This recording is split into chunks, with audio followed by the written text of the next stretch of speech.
Nagpapatuloy po ang pinaigting na ACM Roadshow at Voters Education bilang paghahanda po para sa nalalapit na midterm election ngayong taon sa buwan ng Mayo sa bayan po ng Santa Barbara.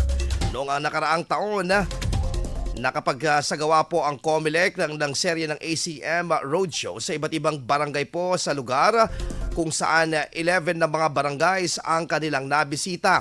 Ang mga aktibidad na ito ay naibahagi po sa mga botante ang tamang paggamit po ng automated counting machine. Sa pagpasok ng taong 2025, muling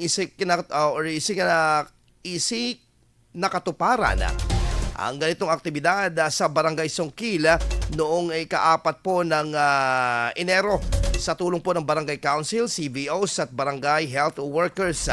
Nagpasalamat naman ang lokal na COMELEC office sa mga residente na dumalo at aktibong nakibahagi sa programa na nagpakita ng suporta sa kanilang nasabing layunin.